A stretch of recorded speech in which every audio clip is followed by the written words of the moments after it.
George Orwell. 1984. Part 1. 1. It was a bright cold day in April, and the clocks were striking 13.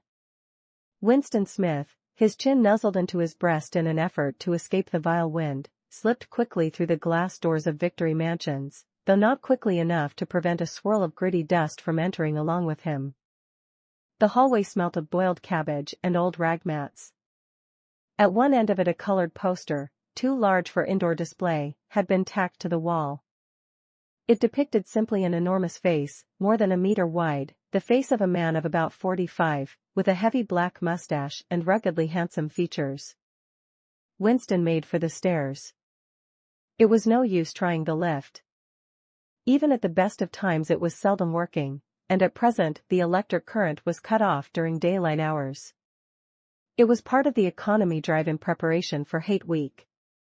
The flat was 7 flights up, and Winston, who was 39 and had a varicose ulcer above his right ankle, went slowly, resting several times on the way. On each landing, opposite the lift shaft, the poster with the enormous face gazed from the wall. It was one of those pictures which are so contrived that the eyes follow you about when you move. "Big Brother is watching you," the caption beneath it ran. Inside the flat, a fruity voice was reading out a list of figures which had something to do with the production of pig iron. The voice came from an oblong metal plaque like a dulled mirror, which formed part of the surface of the right-hand wall. Winston turned a switch and the voice sank somewhat, though the words were still distinguishable. The instrument, the telescreen, it was called, could be dimmed, but there was no way of shutting it off completely. He moved over to the window, a smallish, frail figure, the meagerness of his body merely emphasized by the blue overalls which were the uniform of the party. His hair was very fair, his face naturally sanguine, his skin roughened by coarse soap and blunt razor blades, and the cold of the winter that had just ended. Outside, even through the shut window pane, the world looked cold. Down in the street little eddies of wind were whirling dust and torn paper into spirals, and though the sun was shining and the sky a harsh blue, there seemed to be no color in anything, except the posters that were plastered everywhere. The black mustachioed face gazed down from every commanding corner. There was one on the house front immediately opposite. "Big Brother is watching you," the caption said, while the dark eyes looked deep into Winston's own. Down at street level another poster, torn at one corner, flapped fitfully in the wind, alternately covering and uncovering the single wording sock. In the far distance a helicopter skimmed down between the roofs, hovered for an instant like a bluebottle, and darted away again with a curving flight. It was the police patrol, snooping into people's windows. The patrols did not matter, however. Only the thought police mattered. Behind Winston's back the voice from the telescreen was still babbling away about pig iron and the overfulfillment of the 9th three-year plan. The telescreen received and transmitted simultaneously. Any sound that Winston made, above the level of a very low whisper, would be picked up by it. Moreover, so long as he remained within the field of vision which the metal plaque commanded, he could be seen as well as heard. There was of course no way of knowing whether you were being watched at any given moment. How often, or on what system, the thought police plugged in on any individual wire was guesswork. It was even conceivable that they watched everybody all the time. But at any rate, they could plug in your wire whenever they wanted to. You had to did live, from habit that became instinct, in the assumption that every sound you made was overheard, and, except in darkness, every movement scrutinized. Winston kept his back turned to the telescreen. It was safer, though, as he well knew, even a back can be revealing. A kilometer away the Ministry of Truth, his place of work, towered vast and white above the grimy landscape. This, he thought with a sort of vague distaste, this was London, chief city of Airstrip 1, itself the third most populous of the provinces of Oceania. He tried to squeeze out some childhood memory that should tell him whether London had always been quite like this. Were there always these vistas of rotting 19th-century houses, their sides shored up with balks of timber, their windows patched with cardboard and their roofs with corrugated iron, their crazy garden walls sagging in all directions? And the bombed sites where the plastered dust swirled in the air and the willow herb straggled over the heaps of rubble, and the places where the bombs had cleared a larger patch and there had sprung up sordid colonies of wooden dwellings like chicken houses? But it was no use, he could not remember. Nothing remained of his childhood except a series of bright-lit tableaus occurring against no background and mostly unintelligible.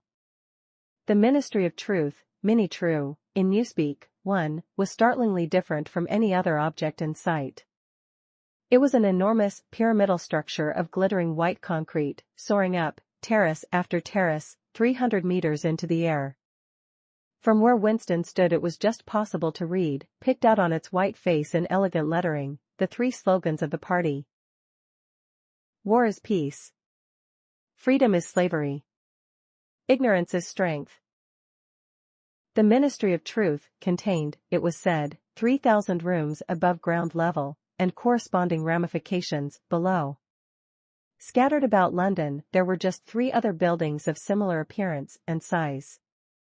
So completely did they dwarf the surrounding architecture that from the roof of Victory Mansions you could see all 4 of them simultaneously. They were the homes of the 4 ministries between which the entire apparatus of government was divided. The Ministry of Truth, which concerned itself with news, entertainment, education, and the fine arts. The Ministry of Peace, which concerned itself with war. The Ministry of Love, which maintained law and order. And the Ministry of Plenty, which was responsible for economic affairs. Their names, in Newspeak, Mini True, Mini Pax, Mini Love, and Mini Plenty. The Ministry of Love was the really frightening one. There were no windows in it at all. Winston had never been inside the Ministry of Love, nor within half a kilometer of it. It was a place impossible to enter except on official business, and then only by penetrating through a maze of barbed wire entanglements, steel doors, and hidden machine gun nests. Even the streets leading up to its outer barriers were roamed by gorilla-faced guards in black uniforms, armed with jointed truncheons. Winston turned round abruptly. He had set his features into the expression of quiet optimism which it was advisable to wear when facing the telescreen. He crossed the room into the tiny kitchen. By leaving the ministry at this time of day he had sacrificed his lunch in the canteen, and he was aware that there was no food in the kitchen except a hunk of dark-colored bread which had got to be saved for tomorrow's breakfast. He took down from the shelf a bottle of colorless liquid with a plain white label marked Victory Gin. It gave off a sickly, oily smell, as of Chinese rice spirit. Winston poured out nearly a teacupful, nerved himself for a shock, and gulped it down like a dose of medicine. Instantly his face turned scarlet and the water ran out of his eyes. The stuff was like nitric acid, and moreover, in swallowing it one had the sensation of being hit on the back of the head with a rubber club. The next moment, however, the burning in his belly died down and the world began to look more cheerful. He took a cigarette from a crumpled packet marked Victory Cigarettes and incautiously held it upright, whereupon the tobacco fell out onto the floor. With the next, he was more successful. He went back to the living room and sat down at a small table that stood to the left of the telescreen. From the table drawer, he took out a penholder, a bottle of ink, and a thick, quarto-sized blank book with a red back and a marbled cover. For some reason, the telescreen in the living room was in an unusual position. Instead of being placed, as was normal, in the end wall, where it could command the whole room, it was in the longer wall, opposite the window. To one side of it there was a shallow alcove in which Winston was now sitting, and which, when the flats were built, had probably been intended to hold bookshelves. By sitting in the alcove, and keeping well back, Winston was able to remain outside the range of the telescreen, so far as sight went. He could be heard, of course, but so long as he stayed in his present position, he could not be seen. It was partly the unusual geography of the room that had suggested to him the thing that he was now about to do. But it had also been suggested by the book that he had just taken out of the drawer. It was a peculiarly beautiful book. Its smooth creamy paper, a little yellowed by age, was of a kind that had not been manufactured for at least 40 years past. He could guess, however, that the book was much older than that.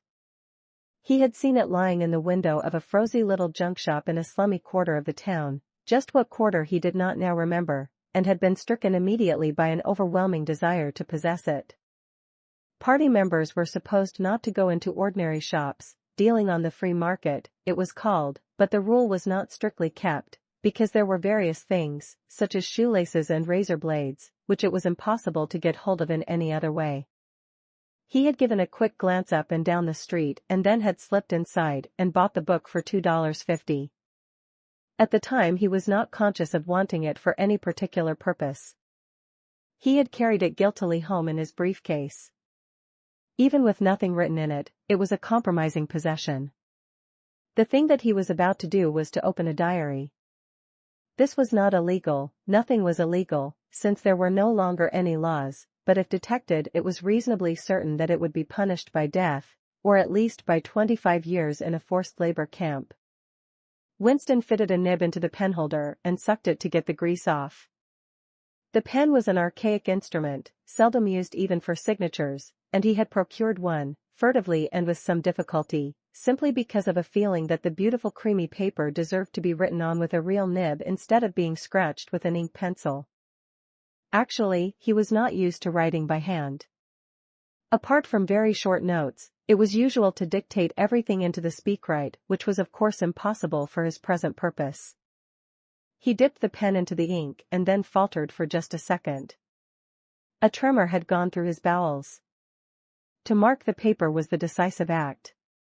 In small clumsy letters he wrote, April 4, 1984. He sat back. A sense of complete helplessness had descended upon him. To begin with, he did not know with any certainty that this was 1984. It must be round about that date, since he was fairly sure that his age was 39, and he believed that he had been born in 1944 or 1945, but it was never possible nowadays to pin down any date within a year or two. For whom, it suddenly occurred to him to wonder, was he writing this diary? For the future, for the unborn. His mind hovered for a moment round the doubtful date on the page, and then fetched up with a bump against the Newspeak word doublethink. For the first time, the magnitude of what he had undertaken came home to him. How could you communicate with the future? It was of its nature impossible. Either the future would resemble the present, in which case it would not listen to him, or it would be different from it, and his predicament would be meaningless. For some time, he sat gazing stupidly at the paper. The telescreen had changed over to strident military music. It was curious that he seemed not merely to have lost the power of expressing himself, but even to have forgotten what it was that he had originally intended to say.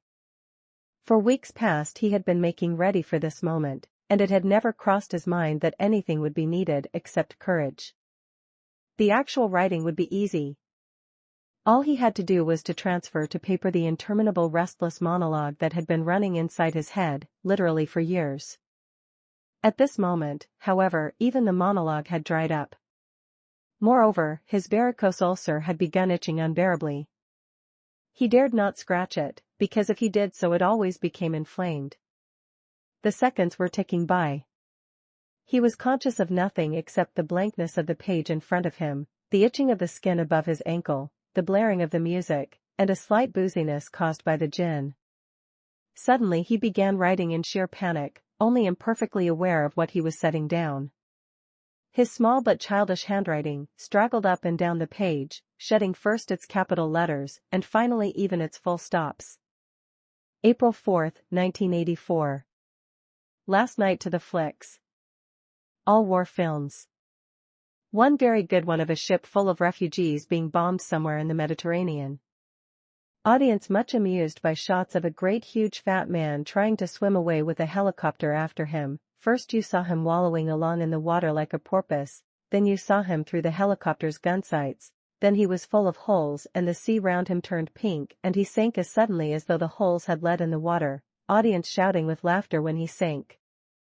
Then you saw a lifeboat full of children with a helicopter hovering over it. There was a middle-aged woman, might have been a Jewess, sitting up in the bow with a little boy about 3 years old in her arms. Little boy screaming with fright and hiding his head between her breasts as if he was trying to burrow right into her, and the woman putting her arms round him and comforting him although she was blue with fright herself, all the time covering him up as much as possible as if she thought her arms could keep the bullets off him. Then the helicopter planted a 20-kilo bomb and among them terrific flash and the boat went all to matchwood. Then there was a wonderful shot of a child's arm going up right up into the air. A helicopter with a camera in its nose must have followed it up, and there was a lot of applause from the party seats, but a woman down in the pole part of the house suddenly started kicking up a fuss and shouting they didn't oughter have showed it, not in front of kids, they didn't, it ain't right, not in front of kids, it ain't, until the police turned her out. I don't suppose anything happened to her, nobody cares what the proles say. Typical prole reaction, they never. Winston stopped writing, partly because he was suffering from cramp. He did not know what had made him pour out this stream of rubbish. But the curious thing was that while he was doing so, a totally different memory had clarified itself in his mind, to the point where he almost felt equal to writing it down. It was, he now realized, because of this other incident that he had suddenly decided to come home and begin the diary today. It had happened that morning at the ministry, if anything so nebulous could be said to happen. It was nearly 1100, and in the records department, where Winston worked, they were dragging the chairs out of the cubicles and grouping them in the center of the hall opposite the big telescreen, in preparation for the 2 minutes hate. Winston was just taking his place in one of the middle rows when two people whom he knew by sight, but had never spoken to, came unexpectedly into the room. One of them was a girl whom he often passed in the corridors. He did not know her name, but he knew that she worked in the fiction department.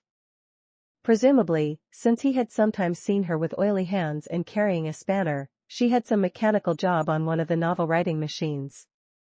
She was a bold-looking girl of about 27, with thick hair, a freckled face, and swift, athletic movements. A narrow scarlet sash, emblem of the Junior Anti-Sex League, was wound several times round the waist of her overalls, just tightly enough to bring out the shapeliness of her hips. Winston had disliked her from the very first moment of seeing her. He knew the reason. It was because of the atmosphere of hockey fields and cold baths and community hikes and general clean-mindedness which she managed to carry about with her. He disliked nearly all women, and especially the young and pretty ones. It was always the women, and above all the young ones, who were the most bigoted adherents of the party, the swallowers of slogans, the amateur spies, and nosers out of unorthodoxy. But this particular girl gave him the impression of being more dangerous than most. Once when they passed in the corridor, she gave him a quick sidelong glance, which seemed to pierce right into him and for a moment had filled him with black terror. The idea had even crossed his mind that she might be an agent of the thought police. That, it was true, was very unlikely. Still, he continued to feel a peculiar uneasiness, which had fear mixed up in it as well as hostility, whenever she was anywhere near him. The other person was a man named O'Brien, a member of the inner party and holder of some post so important and remote that Winston had only a dim idea of its nature. A momentary hush passed over the group of people round the chairs as they saw the black overalls of an inner party member approaching. O'Brien was a large, burly man with a thick neck and a coarse, humorous, brutal face. In spite of his formidable appearance, he had a certain charm of manner. He had a trick of resettling his spectacles on his nose which was curiously disarming, in some indefinable way, curiously civilized. It was a gesture which, if anyone had still thought in such terms, might have recalled an 18th-century nobleman offering his snuff-box. Winston had seen O'Brien perhaps a dozen times in almost as many years. He felt deeply drawn to him, and not solely because he was intrigued by the contrast between O'Brien's urbane manner and his prizefighter's physique. Much more it was because of a secretly held belief, or perhaps not even a belief, merely a hope, that O'Brien's political orthodoxy was not perfect. Something in his face suggested it irresistibly. And again, perhaps it was not even unorthodoxy that was written in his face, but simply intelligence. But at any rate, he had the appearance of being a person that you could talk to if somehow you could cheat the telescreen and get him alone. Winston had never made the smallest effort to verify this guess, indeed, there was no way of doing so. At this moment O'Brien glanced at his wristwatch, saw that it was nearly 1100, and evidently decided to stay in the records department until the 2 minutes hate was over. He took a chair in the same row as Winston, a couple of places away. A small, sandy-haired woman who worked in the next cubicle to Winston was between them. The girl with dark hair was sitting immediately behind. The next moment a hideous, grinding speech, as of some monstrous machine running without oil, burst from the big telescreen at the end of the room. It was a noise that set one's teeth on edge and bristled the hair at the back of one's neck. The hate had started. As usual, the face of Emmanuel Goldstein, the enemy of the people, had flashed onto the screen. There were hisses here and there among the audience. The little sandy-haired woman gave a squeak of mingled fear and disgust. Goldstein was the renegade and backslider who once, long ago, how long ago, nobody quite remembered, had been one of the leading figures of the party, almost on a level with Big Brother himself, and then had engaged in counter-revolutionary activities, had been condemned to death, and had mysteriously escaped and disappeared. The programs of the 2 Minutes Hate varied from day to day, but there was none in which Goldstein was not the principal figure. He was the primal traitor, the earliest defiler of the party's purity. All subsequent crimes against the party, all treacheries, acts of sabotage, heresies, deviations, sprang directly out of his teaching. Somewhere or other he was still alive and hatching his conspiracies, perhaps somewhere beyond the sea, under the protection of his foreign paymasters, perhaps even, so it was occasionally rumored, in some hiding place in Oceania itself. Winston's diaphragm was constricted. He could never see the face of Goldstein without a painful mixture of emotions. It was a lean Jewish face, with a great fuzzy aureole of white hair and a small goatee beard, a clever face, and yet somehow inherently despicable, with a kind of senile silliness in the long thin nose, near the end of which a pair of spectacles was perched. It resembled the face of a sheep, and the voice, too, had a sheep-like quality. Goldstein was delivering his usual venomous attack upon the doctrines of the party, an attack so exaggerated and perverse that a child should have been able to see through it, and yet just plausible enough to fill one with an alarmed feeling that other people, less level-headed than oneself, might be taken in by it. He was abusing Big Brother, he was denouncing the dictatorship of the party, he was demanding the immediate conclusion of peace with Eurasia, he was advocating freedom of speech, freedom of the press, freedom of assembly, freedom of thought, he was crying hysterically that the revolution had been betrayed, and all this in rapid polysyllabic speech, which was a sort of parody of the habitual style of the orators of the party, and even contained Newspeak words, more Newspeak words, indeed, than any party member would normally use in real life. And all the while, lest one should be in any doubt as to the reality which Goldstein's specious claptrap covered, behind his head on the telescreen there marched the endless columns of the Eurasian army, row after row of solid-looking men with expressionless Asiatic faces, who swam up to the surface of the screen and vanished, to be replaced by others exactly similar. The dull rhythmic tramp of the soldiers' boots formed the background to Goldstein's bleating voice. Before the hate had proceeded, for 30 seconds, uncontrollable exclamations of rage were breaking out from half the people in the room. The self-satisfied sheep-like face on the screen, and the terrifying power of the Eurasian army behind it, were too much to be borne. Besides, the sight or even the thought of Goldstein produced fear and anger automatically.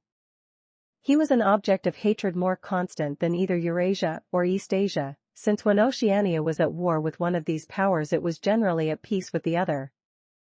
But what was strange was that although Goldstein was hated and despised by everybody, although every day and 1,000 times a day, on platforms, on the telescreen, in newspapers, in books, his theories were refuted, smashed, ridiculed, held up to the general gaze for the pitiful rubbish that they were, in spite of all this, his influence never seemed to grow less.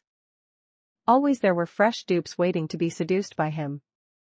A day never passed when spies and saboteurs acting under his directions were not unmasked by the thought police. He was the commander of a vast shadowy army, an underground network of conspirators dedicated to the overthrow of the state. The Brotherhood, its name was supposed to be. There were also whispered stories of a terrible book, a compendium of all the heresies, of which Goldstein was the author and which circulated clandestinely here and there. It was a book without a title. People referred to it, if at all, simply as the book. but one knew of such things only through vague rumors. Neither the Brotherhood nor the book was a subject that any ordinary party member would mention if there was a way of avoiding it. In its second minute, the hate rose to a frenzy. People were leaping up and down in their places and shouting at the tops of their voices in an effort to drown the maddening bleating voice that came from the screen. The little sandy-haired woman had turned bright pink, and her mouth was opening and shutting like that of a landed fish. Even O'Brien's heavy face was flushed. He was sitting very straight in his chair, his powerful chest swelling and quivering as though he were standing up to the assault of a wave. The dark-haired girl behind Winston had begun crying out swine. Swine. Swine, and suddenly she picked up a heavy Newspeak dictionary and flung it at the screen. It struck Goldstein's nose and bounced off, the voice continued inexorably. In a lucid moment Winston found that he was shouting with the others and kicking his heel violently against the rung of his chair. The horrible thing about the 2 minutes hate was not that one was obliged to act a part, but, on the contrary, that it was impossible to avoid joining in. Within 30 seconds any pretense was always unnecessary. A hideous ecstasy of fear and vindictiveness, a desire to kill, to torture, to smash faces in with a sledgehammer, seemed to flow through the whole group of people like an electric current, turning one even against one's will into a grimacing, screaming lunatic. And yet the rage that one felt was an abstract, undirected emotion which could be switched from one object to another like the flame of a blow lamp. Thus, at one moment Winston's hatred was not turned against Goldstein at all, but, on the contrary, against Big Brother, the party, and the thought police, and at such moments his heart went out to the lonely, derided heretic on the screen, sole guardian of truth and sanity in a world of lies. And yet the very next instant he was at one with the people about him, and all that was said of Goldstein seemed to him to be true. At those moments his secret loathing of Big Brother changed into adoration, and Big Brother seemed to tower up, an invincible, fearless protector, standing like a rock against the hordes of Asia, and Goldstein, in spite of his isolation, his helplessness, and the doubt that hung about his very existence, seemed like some sinister enchanter, capable by the mere power of his voice of wrecking the structure of civilization. It was even possible, at moments, to switch one's hatred this way or that by a voluntary act. Suddenly, by the sort of violent effort with which one wrenches one's head away from the pillow in a nightmare, Winston succeeded in transferring his hatred from the face on the screen to the dark-haired girl behind him. Vivid, beautiful hallucinations flashed through his mind. He would flog her to death with a rubber truncheon. He would tie her naked to a stake and shoot her full of arrows like Saint Sebastian. He would ravish her and cut her throat at the moment of climax. Better than before, moreover, he realized why it was that he hated her. He hated her because she was young and pretty and sexless, because he wanted to go to bed with her and would never do so, because round her sweet supple waist, which seemed to ask you to encircle it with your arm, there was only the odious scarlet sash, aggressive symbol of chastity. The hate rose to its climax. The voice of Goldstein had become an actual sheep's bleat, and for an instant the face changed into that of a sheep. Then the sheep face melted into the figure of a Eurasian soldier who seemed to be advancing, huge and terrible, his submachine gun roaring, and seeming to spring out of the surface of the screen, so that some of the people in the front row actually flinched backwards in their seats. But in the same moment, drawing a deep sigh of relief from everybody, the hostile figure melted into the face of Big Brother, black-haired, black-mustachioed, full of power and mysterious calm, and so vast that it almost filled up the screen. Nobody heard what Big Brother was saying. It was merely a few words of encouragement, the sort of words that are uttered in the din of battle, not distinguishable individually but restoring confidence by the fact of being spoken. Then the face of Big Brother faded away again, and instead the 3 slogans of the party stood out in bold capitals. War is peace. Freedom is slavery. Ignorance is strength. But the face of Big Brother seemed to persist for several seconds on the screen, as though the impact that it had made on everyone's eyeballs was too vivid to wear off immediately. The little sandy-haired woman had flung herself forward over the back of the chair in front of her. With a tremulous murmur that sounded like "My Savior," she extended her arms towards the screen. Then she buried her face in her hands. It was apparent that she was uttering a prayer. At this moment, the entire group of people broke into a deep, slow, rhythmical chant of BB. BB. Over and over again, very slowly, with a long pause between the first B and the second A, heavy, murmurous sound, somehow curiously savage, in the background of which one seemed to hear the stamp of naked feet and the throbbing of tom-toms. For perhaps as much as 30 seconds they kept it up. It was a refrain that was often heard in moments of overwhelming emotion. Partly it was a sort of hymn to the wisdom and majesty of Big Brother, but still more it was an act of self-hypnosis, a deliberate drowning of consciousness by means of rhythmic noise. Winston's entrails seemed to grow cold. In the 2 minutes' hate he could not help sharing in the general delirium, but this subhuman chanting of BB. BB always filled him with horror. Of course he chanted with the rest, it was impossible to do otherwise. To dissemble your feelings, to control your face, to do what everyone else was doing, was an instinctive reaction. But there was a space of a couple of seconds during which the expression of his eyes might conceivably have betrayed him. And it was exactly at this moment that the significant thing happened, if, indeed, it did happen. Momentarily he caught O'Brien's eye. O'Brien had stood up. He had taken off his spectacles and was in the act of resettling them on his nose with his characteristic gesture. But there was a fraction of a second when their eyes met, and for as long as it took to happen Winston knew, yes, he knew, that O'Brien was thinking the same thing as himself. An unmistakable message had passed. It was as though their two minds had opened and the thoughts were flowing from one into the other through their eyes. I am with you, O'Brien seemed to be saying to him. I know precisely what you are feeling. I know all about your contempt, your hatred, your disgust. But don't worry, I am on your side. And then the flash of intelligence was gone, and O'Brien's face was as inscrutable as everybody else's. That was all, and he was already uncertain whether it had happened. Such incidents never had any sequel. All that they did was to keep alive in him the belief, or hope, that others besides himself were the enemies of the party. Perhaps the rumors of vast underground conspiracies were true after all, perhaps the Brotherhood really existed. It was impossible, in spite of the endless arrests and confessions and executions, to be sure that the Brotherhood was not simply a myth. Some days he believed in it, some days not. There was no evidence, only fleeting glimpses that might mean anything or nothing, snatches of overheard conversation, faint scribbles on lavatory walls, once, even, when two strangers met, a small movement of the hand which had looked as though it might be a signal of recognition. It was all guesswork, very likely he had imagined everything. He had gone back to his cubicle without looking at O'Brien again. The idea of following up their momentary contact hardly crossed his mind.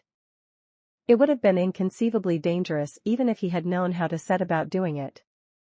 For a second, 2 seconds, they had exchanged an equivocal glance, and that was the end of the story.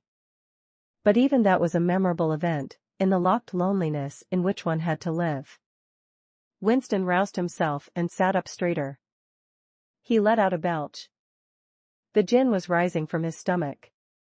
His eyes refocused on the page. He discovered that while he sat helplessly musing, he had also been writing, as though by automatic action. And it was no longer the same cramped, awkward handwriting as before. His pen had slid voluptuously over the smooth paper, printing in large neat capitals. Down with Big Brother. Down with Big Brother.